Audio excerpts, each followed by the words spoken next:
What's up, guys? Meow. I'm back with another video, and today we're going to cover a different topic on this channel that I've never covered on this channel before. Probably will rarely ever cover again.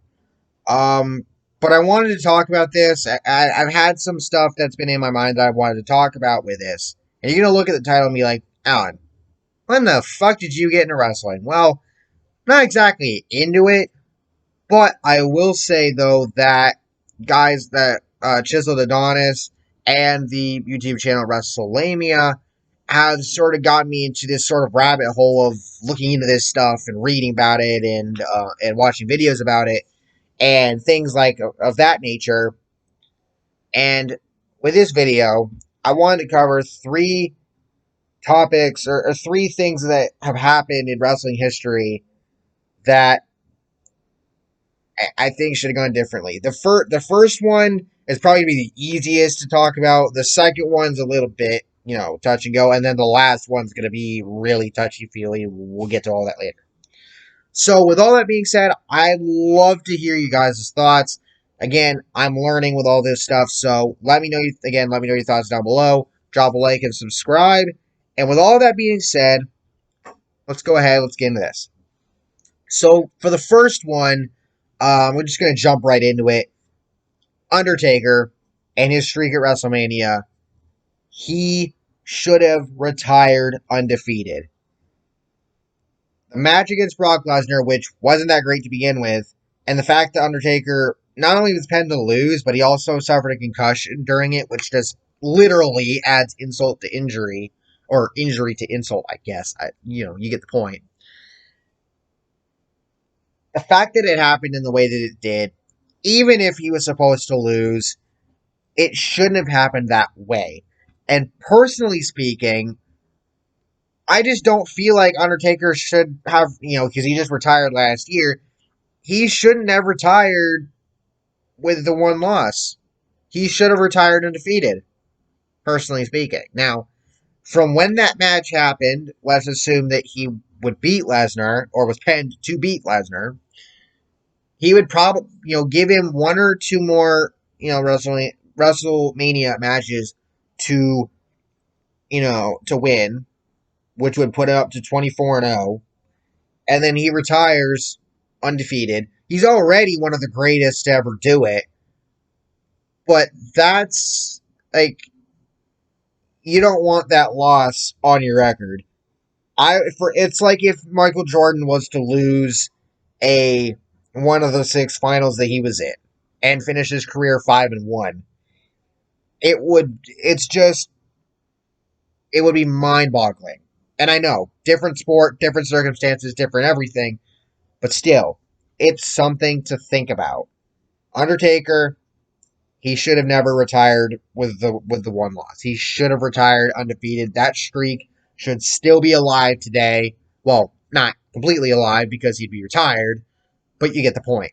And obviously, with the way that WWE is now, I don't think anyone will ever, get anywhere close to breaking that streak as far as the length of it is concerned.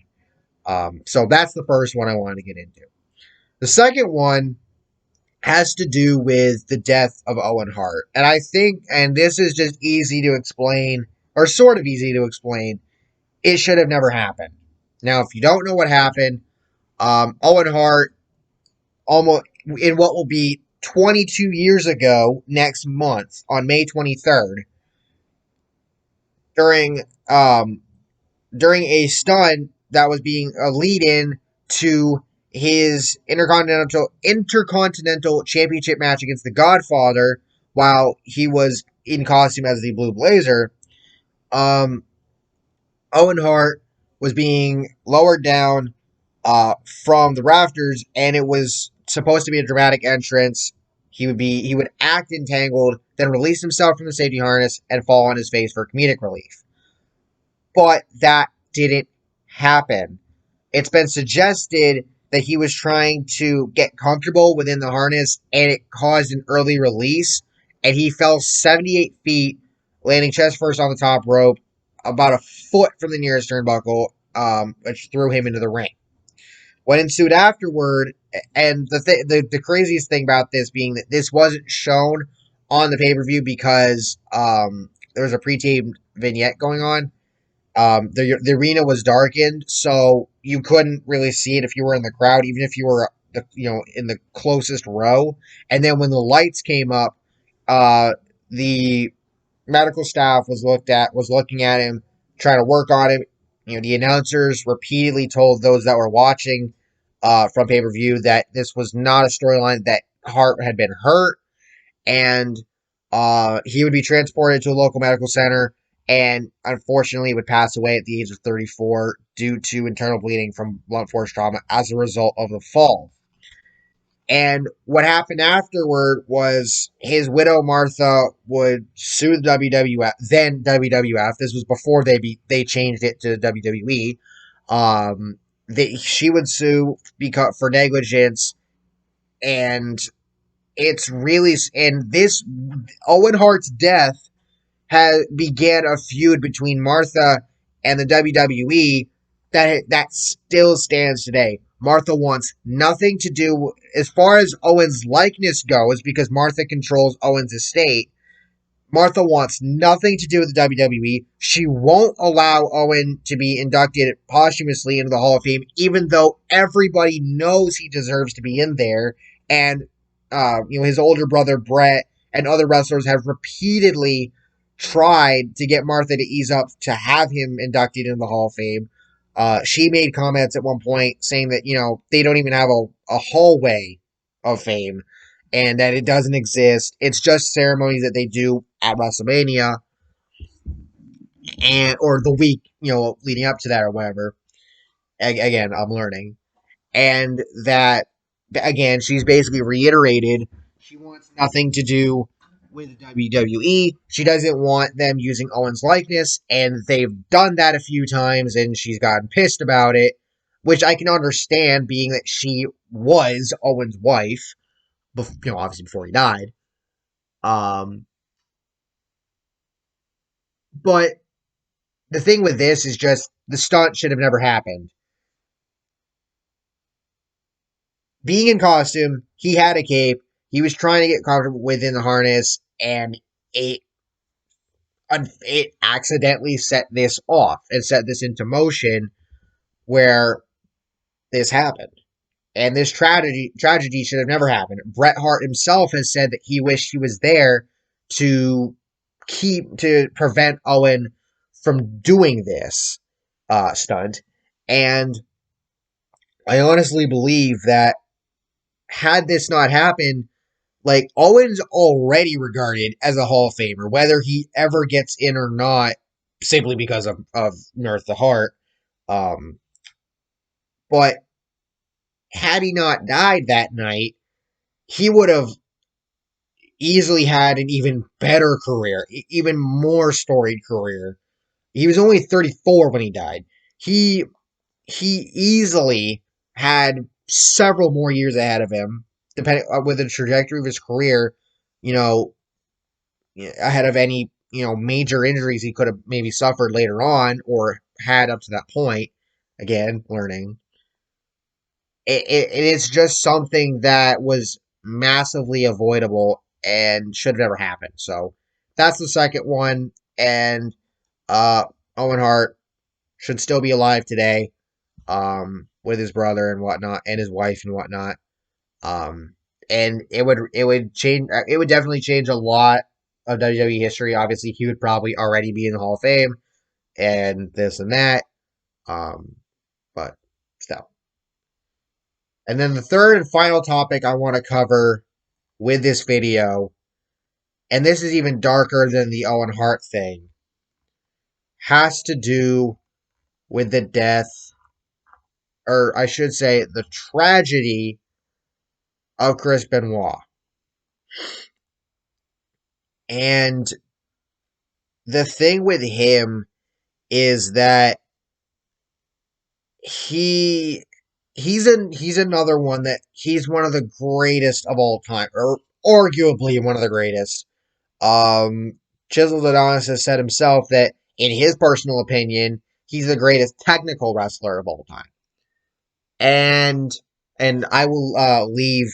I'll speaking of Chiseled Adonis, I will leave his reaction to the two-part Dark Side of the Ring episode on Benoit in the comments down below, or in the description down below. My apologies.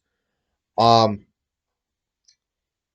but the tragedy, as far as Benoit goes, is that um, in June of 2007, he, or in the span of just a few days, had killed both his wife and 7-year-old son. His wife was Nancy, his son Daniel, um, and then took his own life um,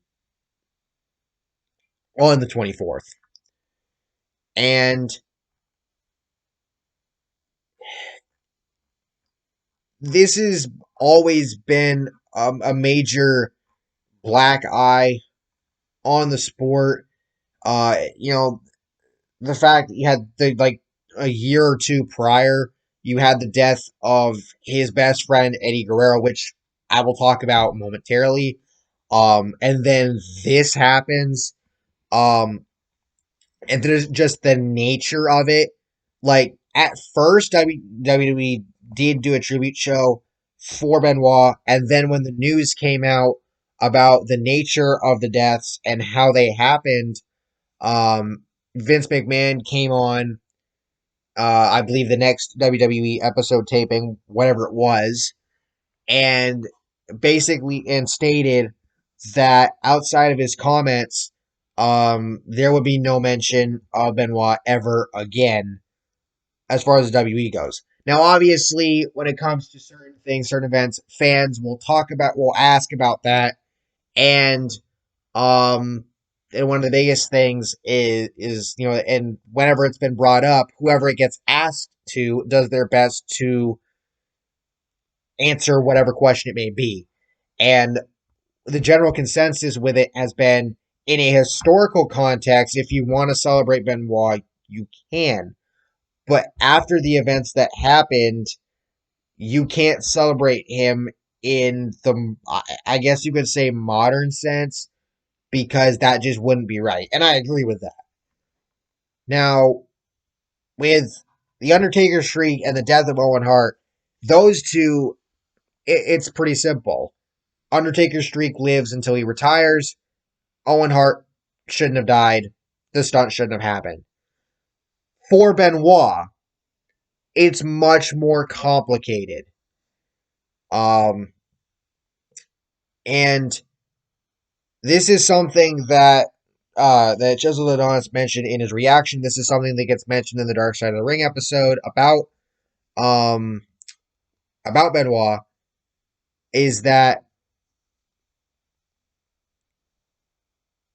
he had contacted a former wrestler and Christopher Nowinski, who Nowinski had become a brain doctor, and had contacted him about some of the things he was dealing with, and it was getting heard about the CTE research, the concussion research, and wanted to know more. So that shows that Benoit knew that something was wrong. The problem was it ended up beyond that. It ended up turning out, you could say, too late to really do anything, because he ended up because Benoit did what he did. It's been said that Benoit's brain was so damaged that it resembled that of an 85-year-old Alzheimer's patient.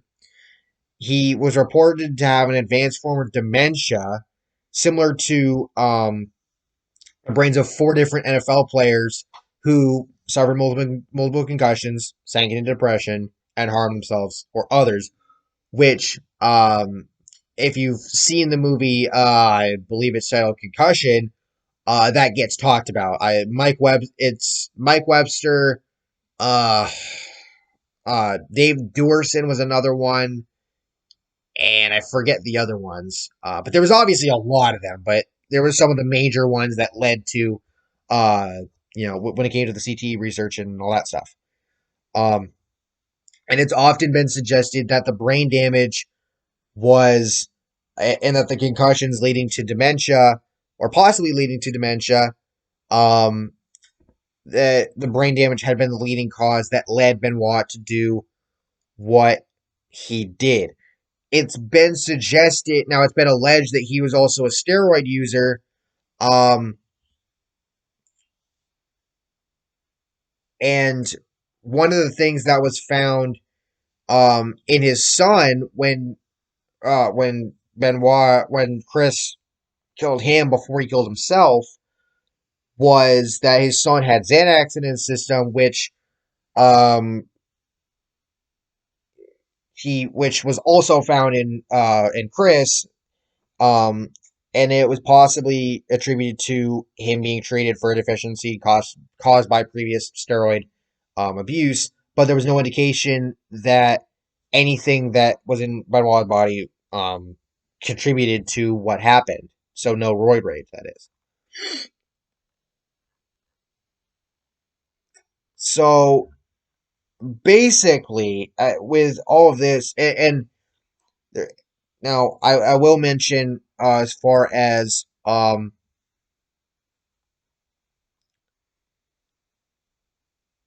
or sorry, I lost my train of thought for a second.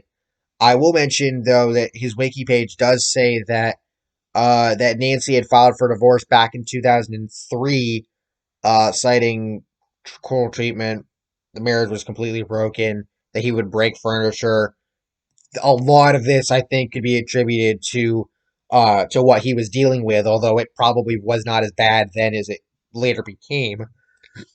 Excuse me. Um, but um, the biggest thing with Benoit that is often talked about is his friendship with Eddie Guerrero, who was another wrestler, really good one of the greatest, arguably one of the greatest, who passed away back in 2005, I believe, with health issues. Um, and I think it can be said that the death of Eddie, combined with all the other things that he was dealing with, all attributed to what happened, and the fact that Eddie's death really tore Chris apart because they were so close to where it was like they were almost brothers in a sense. And when you lose a brother that you were close to like that, or somebody that was close to you that way, it tears you apart. And you can only imagine that that's what Chris was dealing with. So for this part, the way I look at it is there's two different angles that can be taken with this as far as with this moment in time being changed. One, Chris is the only one that dies. His wife and son live. And with that is he tries to get help. Again, it's documented that he did reach out regarding the concussions. He tries to get the help, and but he does still eventually die from the issues that he was having, but it would just be him and him alone. The other angle, and this is really a more of a what is if Eddie didn't die when he did, he would still be alive and try to help Chris and keep him from doing this and help him to get the help that he needed, and still be there for him, obviously. And again, both angles obviously would still see, um, the potential that Benoit would still pass away, but potentially later on than he actually did, and that Nancy and Daniel would still be alive today. Um, and wrestling history would be forever changed. Benoit still being alive or Benoit not doing what he did would, ultimately, keep him from getting blacklisted. He would still be revered and talked about at length today, and that and he would be in the Hall of Fame and whatnot. But because of what he did, he's never going to get there because you can't separate, as a business and for the WWE, like fans can obviously separate Chris Benoit, the wrestler, from Chris Benoit, the person, but you can't do that from a business sense or from a sense of trying to celebrate somebody's livelihood and the things that they did, despite, from what they did in their personal life in this particular instance. But again, I'm new to all of this, and if you have any questions, you have any thoughts, any comments, let me know in the comment section down below. I'd love to hear from you, and I'd love to hear all your thoughts about this. But these are just the thoughts that I've had going on in my head for a little bit now, and I wanted to discuss them. So, Undertaker's streak lives on till he retires. Owen Hart stunt that killed him never happens, and Benoit doesn't kill his family, even if he still dies later on. But it would forever, basically forever altering his legacy. Again, thank you all for watching. Hope you all enjoyed. Again, let me know your thoughts down below, and I'll see you all next time. Peace.